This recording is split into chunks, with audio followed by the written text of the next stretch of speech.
오늘 할 작업 어떤 건가요?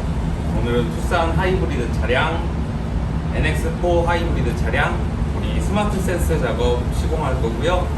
기본적으로 앞에 스마트 크루즈 컨트롤 추가되고 뒤쪽에는 후측방 경보 시스템이 추가가 되면 스마트 센스 옵션이 전부 다 추가가 되는 건데, 요즘 나오는 차들 중에서도 이제 조금 이 이상 중형급, 중대형급 이상부터는 앞쪽에 코너 레이더도 들어가서 고속도로 주행 보조 지원, 고속도로 주행 보조 2도 지원해주고, 뭔가 긴급 제동도 코너에서 오는 거에 대한 긴급 제동도 지원해주는데, 아직 요것까지는 전방 레이더 하나만 장착이 돼서 이전 차들과 마찬가지로 스마트 크루즈 컨트롤과 고속도로 주행 보조 1 그리고 긴급 제동 같은 것들을 지원해주게 돼요.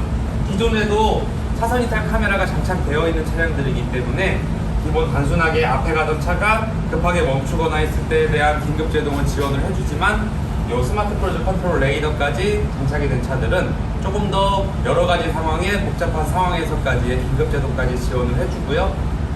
내 앞을 천천히 지나가는 사람이라거나 자전거나 오토바이 같이 얇은 물체, 그 외 여러 가지 상황들에 조금 더 디테일하게 긴급 제동을 지원해주기 때문에 스마트 크루즈 컨트롤과 HDA1으로 고속도로에서 편하게 주행하는 것 플러스 조금 더 디테일한 긴급 제동까지 지원하면서 안전한 운전을 하실 수가 있게 되고, 후측방 경보 같은 경우도 내가 실제로 차선을 변경할 때 차가 있는데 충돌할 것 같다 하면 차를 약간 조향해줘서 그 위험을 피해갈 수 있게 도와주는 시스템까지 모두 적용이 되는 거기 때문에 요거 하나만으로 상당히 안전운전에 도움이 되는 옵션이라고 할 수 있겠습니다. 들어간 부품은 뭐가 있나요? 어느 차들이나 비슷해요. 앞쪽에 레이더 하나 들어가야 되고, 레이더가 장착돼야 될 앞에 범퍼 레일, 그리고 레이더를 오염물로부터 보호해줄 레이더 커버, 그리고 크루즈 컨트롤을 작동해야 될 핸들 리모컨 정도가 앞쪽 크루즈 컨트롤에 대한 부품이고요. 뒤쪽은 이제 코너 레이더이기 때문에 레이더 2개, 관련된 배선, 그리고 후측방 경보를 경고해줄 거울, 이렇게 이제 경고등이 달려있는 거울, 이렇게 들어가는 거고, 앞쪽에는 커버만 나오는 게 아니라 이렇게 하단 그릴을 통째로 교체해야 되기 때문에 이런 판이 달려있는 타입 그릴로 교체를 하고요. 앞쪽에 우리가 크루즈 컨트롤 레이더를 달아줘야 되는데, 기존 범퍼 레일에는 브라켓이 없기 때문에 이 달려있는 레일로 교체하고 레이더를 장착을 해줍니다. 그리고 이건 아까 말씀드린 차간거리 조절 버튼이 있는 스마트 크루즈 컨트롤용 핸들 리모컨, 그리고 뒤쪽에 후측방 레이더가 각각 하나씩 들어가야 되고요. 그리고 그걸 표시해줄 거울까지 좌우 이렇게 예전 차들에 비해서는 그래서 다소 조금 가벼워진 구성으로, 가벼워진 가격으로 시공이 가능하게 됐습니다. 시간은 얼마나 걸릴까요? 작업 시간은 부품이 적다는 얘기는 시공하는 시간도 상대적으로 적다는 얘기고, 앞뒤 동시에 시공하셔도 2시간에서 3시간 정도면 시공이 완료되는 편이에요. 앞쪽에 전방 레이더예요. 측방에는 없이 전방에 하나만 있는 타입이고, 이 작은 레이더 하나가 앞차와의 차간 거리를 조절해서 차를 가고 서게 해주는 기능, 그리고 내비게이션과 협력해서 고속도로 주행 보조 기능이라거나, 그리고 여러 가지 물체에 대한 긴급 제동 등을 다 담당해주는 모듈이고요. 옵션 가격이 싸진 만큼 레이더 가격들도 싸지고 작아지고 단조로워졌어요. 사실 이 브라켓 모양만 다르지 후측방 경보 레이더랑 거의 보조나 들어가는 배선 가격도 다 비슷해요. 예전에는 앞 레이더가 압도적으로 비쌌거든요. 이렇게 이게 장착이 돼서 앞부분을 담당해주게 되는 거고,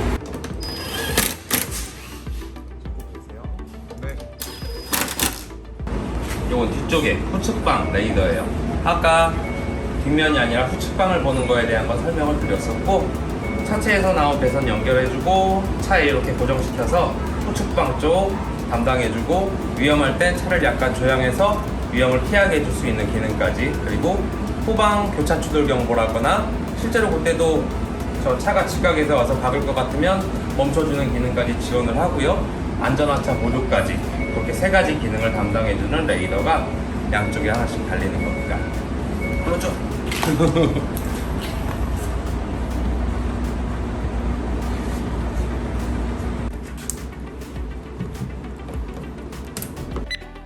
다 됐습니까? 다 됐습니다. 예상보다 빨리 끝났고요. 우리가 주행을 나와봤어요. 어느 차나 동시대에 나온 현대 기아 차들은 대부분의 기능이나 작동법, 뭐 버튼 모양도 대부분 다 같아요. 그리고 지금 이 투싼 같은 경우는 크루즈 컨트롤을 키는 순간 바로 활성화가 되고요. 누르면 바로 활성화가 됩니다. 새로 생긴 버튼으로 거리 조절을 할 수가 있어요. 거리 조절이 지금 4단계인데 눌러서 늘릴 수가 있고, 앞차가 멈췄더니 자연스럽게 멈춰줍니다. 그리고 일정 시간이 지나면 이제는 크루즈 컨트롤 활성화를 잠시 중지시키고 전방 차량이 출발하면 내가 페달을 밟거나 버튼들을 눌러서 차량을 다시 출발시켜줘야 돼요. 지금 그렇게 갈 수가 없는 상황이니까 잠깐 해제하고 빠져나가겠습니다.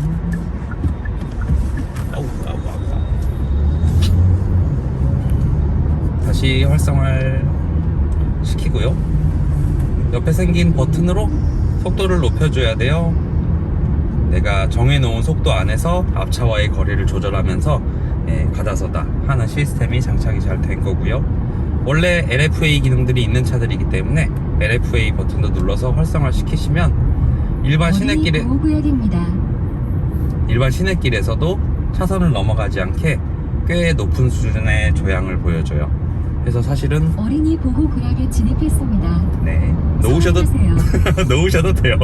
놓으시면 안 되지만 앞에를 잘 보시고 주행하셔야 돼요. 보조 장치이기 때문에 언제 어떤 돌발 행동을 할지는 모르는 거니까 언제나 운전자가 주체가 돼서 조심해서 운전을 하셔야 되고, 지금 느린 속도로 앞차를 맞춰서 가고 있다 보니까 차들이 계속 지나가면서 양쪽에 후측방 경고등들이 계속 들어와요. 들어오기만 하고 소리를 내거나 조향 회피를 하지는 않는데, 그건 내가 그냥 변경할 의지가 없이 앞으로 계속 가고 있기 때문에 빨간색으로 사이드미러 거울에서 경고만 해주면서 차들이 있다는 걸 알려주는 거고, 내가 그걸 못 보고 그쪽으로 깜빡이를 켜야 이렇게 소리가 나면서 경고를 해주는 거예요. 진짜 위험하다 싶을 땐 차를 약간 틀어서 피해주기도 하고요. 경고도 잘 울리고 앞차를 따라서 가다서다 하는 기능도 잘 되고 있습니다. 물론 이제 고속도로에 타서 고속도로 주행 보조가 잘 되는지 여러 가지들을 테스트하면 좋겠지만, 아쉽게도 서울엔 고속도로가 없어서 테스트는 여기까지만 하고요. 그리고 후측방 경보의 주된 기능 중에 하나, 늘 설명드리는 후방 교차 추돌 경보라는 게 있어요. 지금 뒤쪽에 사각지대에서 다가오는 차들을 감지해서 경고를 계속 해주고 있고요. 돌들을 풀어야겠다. 경고를 해주고 있는데도 다가가서 위험한 상황이 되면 자기가 차를 멈춰주는 기능까지 활성화가 됩니다. 자기가 멈췄어요. 다시 가고, 후진 때 내 육안에 보이지 않는 곳들에서 다가오는 사각지대에서 다가오는 차들에 대해서 꽤 먼 거리를 경고해 주기 때문에 안전하게 후진할 때 꽤 필요한 옵션 중에 하나고요. 마지막으로 안전하차 보조 시공이 들어갔는데, 이런 것들도 사실 앞자리보단 뒷좌석에 앉아있는 통제불능의 아이들을 위해서 필요한 옵션이에요. 후방 교차 추돌 경보 같은 경우는 후진 시 작동하는 거라 후방 카메라에서도 저 활성화가 되고 작동이 되는 걸 확인할 수 있는데, 안전하차 보조 같은 경우는 계기판에서 그리고 경보음으로만 경고를 해줘요. 뒤쪽에 차가 오는데도 인지하지 못하고 하차를 위해서 문을 여는 순간 경보가 울리는 시스템이고요. 이렇게 문을 확 열면 뒤쪽에 오는 오토바이나 차, 뭐 기타 장애물들의 문이 충돌할 수 있기 때문에 그런 걸 방지해 주기 위해서 안전하차 보조 시스템도 활성화가 잘 됩니다.